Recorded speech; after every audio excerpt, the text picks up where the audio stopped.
Assalamualaikum warahmatullahi wabarakatuh. Di sini saya Sylvia Damayanti dengan NIM 1942557 akan membahas materi terkait hubungan demokrasi dan HAM sebagai pemenuhan tugas ulangan tengah semester mata kuliah studi demokrasi dan HAM. Converge on the nation's capital to rally for civil rights. They come united in one cause.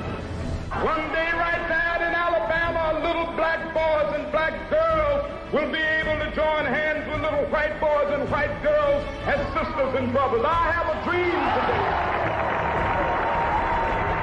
This becomes visualized on the news and begins to change the way that Americans are starting to think about the civil rights movement. As the civil rights movement attained greater visibility, it was often met with increased brutality and violence. Yet in the midst of so much sacrifice and heartbreak, the work of civil rights activists began to bear fruit.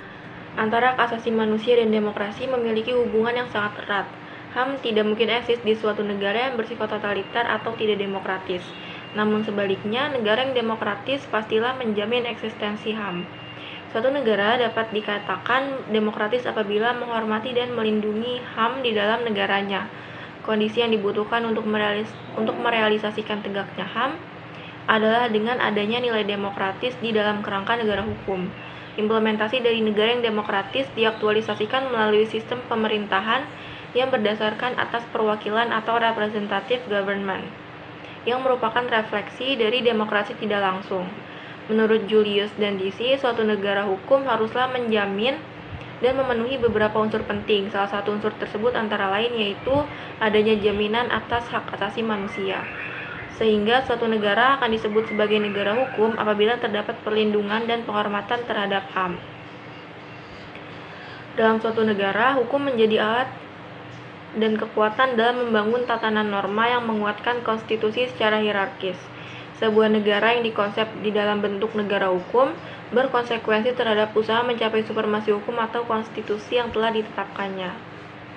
Supremasi hukum juga menjadi wujud implementasi dari demokrasi, karena konstitusi sendiri diinterpretasikan sebagai perjanjian sosial tertinggi. Dan dalam prinsip demokrasi, terdapat kedaulatan rakyat yang menjamin adanya peran serta masyarakat di dalam proses pengambilan keputusan. Dengan demikian, peraturan perundang-undangan yang ditetapkan mampu mewakili keadaan masyarakat. Dalam prinsip demokrasi, tidak dibenarkan adanya penetapan peraturan perundang-undangan atau hukum secara sepihak atau hanya berdasarkan kepentingan penguasa. Kondisi ini bertentangan dengan prinsip demokrasi karena keberadaan hukum bukan untuk menjamin kepentingan penguasa atau segelintir orang. Namun, hukum harus dapat hadir untuk memenuhi kepentingan dan keadilan bagi seluruh manusia. Dalam kacamata dunia internasional, perlindungan terhadap hak asasi manusia masuk ke dalam sistem hukum internasional yang dibentuk oleh masyarakat internasional dan terdiri dari negara-negara. Dalam hal ini, negara mempunyai peran penting untuk turut membangun sistem hukum melalui kebiasaan, perjanjian sosial, perjanjian internasional, atau bentuk lain seperti deklarasi maupun petunjuk teknis. Pada posisi ini, negara atau pejabat negara adalah pihak yang berkewajiban untuk melindungi warga negara beserta harta bendanya. Adapun norma dan standar HAM yang digunakan oleh masyarakat internasional dan negara dalam implementasinya berasal dari hukum internasional. Amerika Serikat sendiri menjamin hak atas kebebasan berekspresi, namun terdapat beberapa yang tidak dilindungi, seperti fitnah, pencemaran nama baik, perbuatan tidak menyenangkan, menganjurkan melakukan perbuatan melanggar hukum, ucapan-ucapan yang disebut fighting words. Tindakan pemerintah untuk membatasi konten base yang dilindungi akan dianggap inkonstitusional, kecuali pemerintah dapat menunjukkan pembatasan diperlukan sebagai suatu keterpaksaan untuk mencapai sarana tertentu atau compelling governmental objective, dan sebagai suatu keperluan yang tidak dapat dihindari. Mengenai neutral base kategori, pembatasan atas kebebasan berekspresi antara lain harus menunjukkan suatu significant governmental interest. Salah satu contohnya yaitu kasus Whitney versus California. Charlotte Anita Whitney, yang merupakan seorang pendiri Partai Buruh Komunis California, dituntut di bawah Undang-Undang Sindikalisme Kriminal California karena membantu mengorganisir kelompok yang berusaha mempengaruhi perubahan ekonomi dan politik melalui penggunaan kekerasan yang melanggar hukum.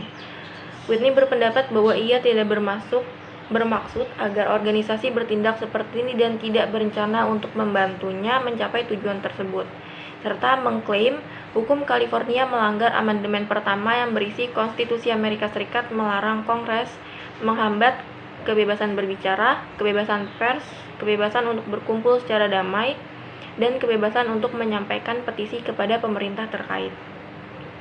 Dan dalam keputusan bulat, pengadilan menyatakan bahwa tindakan yang dilakukan terdakwa hanya menimbulkan potensi kerugian yang kecil bagi publik, dan ia hanya terlibat dalam memberikan kontribusi untuk persiapan tindakan. Untuk memenuhi standar bahaya yang jelas dan sekarang, resiko bahaya harus parah, mungkin, dan dekat. Selain itu, pengadilan menemukan bahwa undang-undang tersebut tidak melanggar proses hukum atau klausul perlindungan yang setara, dan bahwa kebebasan berbicara yang dijamin oleh amandemen pertama bukanlah hak mutlak.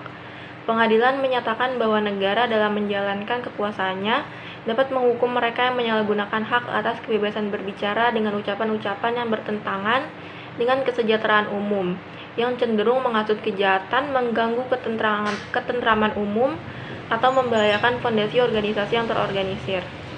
Kesimpulan dari materi yang saya sampaikan ini, yaitu konsepsi hak asasi manusia termasuk di dalamnya adalah hak kebebasan berekspresi dan berpendapat.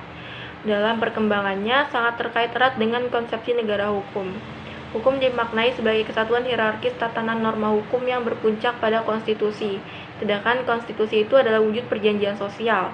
Hak asasi manusia termasuk di dalamnya adalah norma hak kebebasan berekspresi dan berpendapat, yang merupakan internal law, yakni konsep dasar yang tidak tampak yang menjadi dasar atau norma dari aturan tertulis. Di Amerika Serikat, jaminan dan perlindungan hak atas kebebasan berekspresi dan berpendapat diatur di dalam konstitusi. Kemudian, hak atas kebebasan berekspresi dan berpendapat itu diperkaya atau diperluas oleh putusan hakim. Di Amerika Serikat juga diberlakukan pembatasan hak atas kebebasan berekspresi dan berpendapat. Berbagai pembatasan dan kebebasan berekspresi dan berpendapat di Amerika Serikat dikukuhkan melalui putusan pengadilan seperti dalam kasus Whitney versus California. Sekian dari saya, kurang lebihnya mohon maaf dan terima kasih.